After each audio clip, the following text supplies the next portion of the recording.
What is going on, everybody, guys? How are the people doing? ALGORIDGMO Mafia. In today's video, we're going to be talking about UFC commentators. All right, we're doing another tier list. I'm going to be ranking the UFC commentators in order from best to worst. Guys, we have some commentators on this list. All right, we have some former fighters, some UFC commentators who have just been with the promotion for a long time. Guys, I'm going to go through each and every single one of these guys, put them where I think they deserve to be on the list. I'm going to go ahead and I'm going to start with my boy Joe Rogan. Now, for Joe Rogan, I'm actually going to put him in decent tier. All right, I think Joe Rogan is a legend in the UFC. You know, this guy has been commentating for the last 15 years, 20 years even. You know, I really feel like when we have Joe Rogan in the UFC, it's just always been iconic. And he does have some pretty funny moments on the mic. You know, he's a really funny guy. And here we go.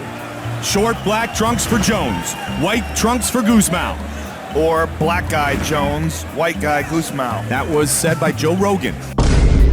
Round number 3. Tyson Griffin got some serious leg kicks. If he was a girl, you would say he has a badonkadonk. As you can see, Joe Rogan's had a lot of funny moments on the mic. You know, he is a pretty hilarious guy at times, but I will say that over the years, I've started to notice that Joe Rogan, he really lacks the passion for commentating within the UFC. You know, if you notice how this guy used to commentate back in the early 2000s, you know, when the sport of MMA was still trying to grow, he was very passionate, he sounded very enthusiastic.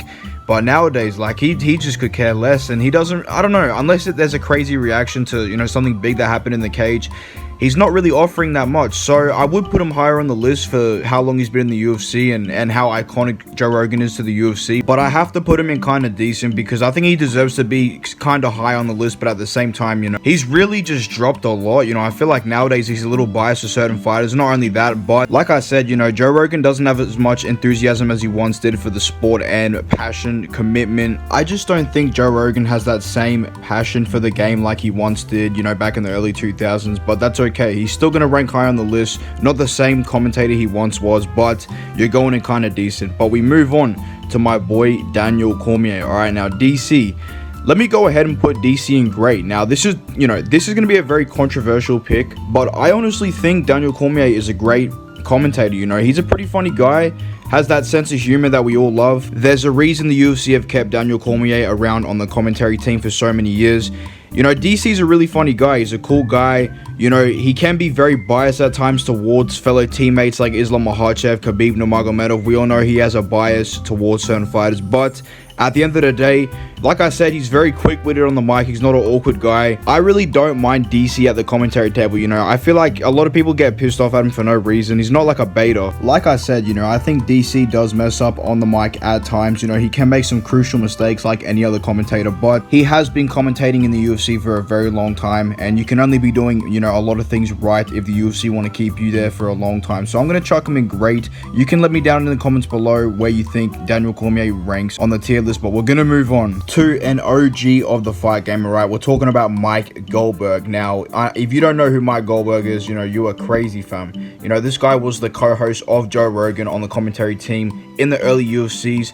They got rid of Mike Goldberg in 2016. This is where, you know, John Anik started going full-time, but he was a really fun commentator, all right? But I'm gonna have to put him in below average. Mike Goldberg at the start of the UFC, you know, he's a commentator that we needed. We needed a commentator who was very enthusiastic, someone who really amped up the sport to what it is today. But he did mess up a lot on the mic. You know, there were a lot of times in his career where he kind of did sound like a dummy when speaking on the mic. He was very enthusiastic, a very fun guy to have on the commentary table, but he was more just a commentator who would get you pumped up for the event rather than really knowing too much about mixed martial arts. He definitely, you know, had the grind going. He was really committed to the game, but there were times where he did sound very silly, and I'm gonna play the clips for you guys now. He's got it. It is all on. No, sorry. I shook the cap there, Joe. I apologize. Yeah, look at this. And he said, you know what, Mike? A lot of guys are professional basketball players, but very few are Michael Jordan. Michael Jordan-esque in his grappling skills is Travis Lutter. No, he's not. No, he's not that good? No, he's not that good. Oh, okay. Kobe Bryant, maybe? No, he's not that good. I don't know any other basketball player. So unintentionally, you know, Mike Goldberg was a pretty funny guy on the commentary table. Didn't really know that much about mixed martial arts. Just really had a passion for it. Was really committed, enthusiastic. But eventually, you know, his stick was gonna get old. Where he goes, "It is all over." yeah, you know, I feel like his time really did expire, unfortunately. You know, the OGs will forever miss Mike Goldberg. You know, he was a real one to the sport, but we all move on. So I will be putting him in below average just for, you know, messing up a fair bit and not actually knowing much about the game. Next up is Dominic Cruz. Now, Dominic Cruz, I honestly think Dominic Cruz is a pretty decent commentator, but I do want to show you one clip that Dominic Cruz said when Conor McGregor versus Khabib Nurmagomedov were fighting. He, you know, Conor McGregor's getting absolutely fucking smoked on the ground, getting destroyed by Khabib, and Dominic Cruz, you know, he decides to go ahead and say this. And he's trying to win, he's trying to gas Khabib out because he's taking shots, but they're not the worst shots you could take. He's covered up. It just doesn't look good. I don't think he's trying to gas Khabib out. I think he's getting smashed. Nice. So just for that statement alone, I think DC, aka Dominic Cruz, is pretty fucking hilarious, you know, because I think he's a really smart guy analytically when it comes to commentating the UFC. I think he's a really good commentator, but the problem is that, at certain times he says stupid shit like that, you know. However, I think Dominic Cruz, you know, hits the mark most of the time. He doesn't really make too many mistakes. Regardless, I like him as a commentator, so I'm going to put him in kinda decent here. But we move on to Paul the Irish Dragon Felder. Now, I like Paul Felder. I think he's a really mellow, chill commentator where you really don't mind seeing him on the commentary table. He's a guy where you see him and you're like, all right, you know, we're going to be rocking with Big Paulie today. I don't mind. But he definitely has had his moments with the Jared Gordon Bobby Green head clash incident. I'll show you guys as of now. And there it was a left. No, I'm calmed down. Just like any commentator, you know, Paul Felder has definitely had his rough moments, but I do like Paul Felder. I'm definitely going to go ahead and put him in the great tier. Now, I'm going to put him in the great tier because, like I said, you know, he's a very mellow, chill commentator. I like listening to him on the commentary table. I think he's pretty decent. When I see that Paul Felder's on the commentary team, I don't mind it. Next up is Jon Anik. Now, guys, you already know where I'm putting Jon Anik.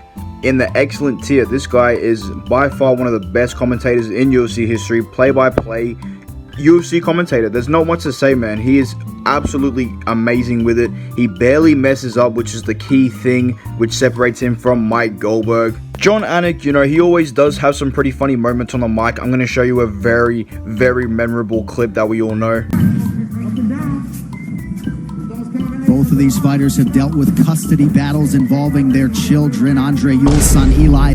Usually when UFC pay-per-views are on, they probably go for about 7-8 hours, and Jon Anik, every single time he's commentating a pay-per-view, he never misses the mark. He is an excellent commentator, guys. He will obviously be going in the excellent tier. Guys, let me know what your thoughts are about Jon Anik down in the comments below. All the homies love Jon Anik. The next commentator we're going to go over, guys, is Brendan Fitzgerald. Now, Brendan Fitzgerald, he's the main commentator for the UFC Apex cards, you know, UFC Fight Night cards. He's a pretty decent play-by-play commentator, you know. He's not the most annoying guy. I don't really mind listening to him on the commentary table, you know. He's not the worst commentator ever, but definitely not the best, so I will be chucking him in below average. But he does get a good spot on the below average list. I think we might make him the leader of below average. But we're going to move on to the first women's commentator in the UFC, alright? Not the first, but the first one on this list. We're going to be talking about Laura Senko. This pick might be a little bit controversial, but I'm going to tell you right now, let me go ahead and I'm going to put Laura Senko in the great commentator tier. I truly believe she's a great commentator. I'm not even going to cap like that. She's very analytical. She knows exactly what she's talking about. She's very, very smart. She knows how MMA goes. She knows how the fight game goes. She's fucking smart, bro. She's honestly a way better commentator than Joe Rogan, in my opinion. I'm just gonna say it. The only problem I have with her is at UFC 293, right? Sean Strickland versus Israel Adesanya for the middleweight belt. Sean Strickland, you know, out of nowhere drops Israel Adesanya, and I know I'm gonna get a lot of hate here for being sexist. I'm not trying to be sexist, but the point is when we have an iconic moment like a huge underdog as in Sean Strickland dropping the champion, you know, you hear Laura Senko and she's like, oh my god, Sean Strickland drops, oh my god, you know, she's like freaking out. And I just don't want to be a prick, but like, we cannot have women's voices over huge mega moments in the UFC like that, okay? We need Jon Anik, Daniel Cormier, Joe Rogan, whoever the hell else just freaking out about that moment, because that was abysmal. All right, we can't have women commentating huge pay-per-view events. I really like Laura Senko. That's why I put her, you know, in the very great tier. But at the end of the day, I think she needs to stick to doing Fight Night cards and the Dana White Contender Series. Maybe bring her back on to like a really crappy pay-per-view in England or some shit like that. We can't have her commentating over huge moments like Sean Strickland versus Israel Adesanya. Next up, we have another women's MMA commentator right in the UFC, Megan O'Leary. Now, again, this pick might be a bit controversial, but I'm going to go ahead and I'm going to put Megan O'Leary in the great commentator tier. I'm going to tell you, out of every single event I've watched with Megan O'Leary doing her commentating role, I've never seen her mess up, okay? She is as professional as it gets. She's always on the button every single time, never misses a mark. She's super accurate. You know, she's the commentator for when the fighters are walking out. She talks over them and you know, talks about the fighters and shit. I've never heard her mess up once. She's super professional, excellent commentator. She's so good at her job, you know. I like Megan O'Leary in a lot of ways, if you know what I mean. So I'm going to put her in the great commentator tier with all things aside. Honestly, like us both, UFC women commentators in the great tier. It's just how it is. Next up is Dan Hardy. Now, Dan Hardy, he does not commentate with the UFC anymore. He actually just signed a deal with the PFL to commentate, which I think is pretty dope. The UFC kicked him out of the promotion for, I don't know why, but Dan Hardy, if I'm going to be honest with you, he's really only known for one thing. It's not over. Come on. It's not over. Stop the fight. But on a serious note, you know, I like Dan Hardy, and him being a former fighter in the UFC fighting GSP for the title, he does have a pretty good analytical depth and knowledge about the sport. He knows exactly what he's talking about. It's just a shame that he did get kicked out of the UFC, but I'm going to put him in kind of decent, all right? I'm going to put him in the decent tier. I will put him in front of Joe Rogan, but behind Dominic Cruz. I think he belongs there. I think that's a pretty good spot.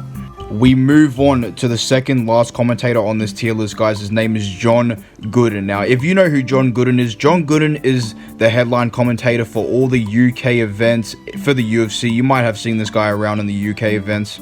He's been around for a while, you know. He doesn't really commentate as many events as other commentators on this list, but when he does make an appearance, he sure does put the fans to sleep. You know, he is very fucking just boring on the mic to listen to. I'd rather listen to Brandon Fitzgerald. The next commentator on this list, guys, we're going to chuck him straight in the no tier. I have no clue who this guy is, so there's not much to say. And the very last commentator we're going to go over on, guys, Michael Bisping. Now, I was thinking of putting Bisping in the below average tier, but I will put him in the kind of decent tier. I'll put him behind Dan Hardy because I truly believe that Dan Hardy's a better commentator than Michael Bisping to this day. But I will say that I do respect Michael Bisping's commitment to commentating. You know, he does take it very serious. He sounds very professional on the mic, but he just has these little random things where he'll just, you know, talk off into nonsense, or he'll do certain things like getting a bit too egotistical, start arguing with like Daniel Cormier, Dominic Cruz, all these random things. So there are a lot of, you know, mixed opinions on Michael Bisping commentating, but I will put him in the kind of decent tier. I feel like he has done his time, his service. You belong to be there, Bisping, yeah, nonce. So that is my tier list ranking UFC commentators, guys, in 2023. Make sure to go ahead, smash the like button on this video, subscribe if you're new. I got a bunch of content coming out in the future. Guys, if there's anybody on this tier list you would change, let me know who you would change and what category. Man, I'm trying to hear it. I appreciate every single one of you guys. Until next one, stay tuned, my brothers. Zeus.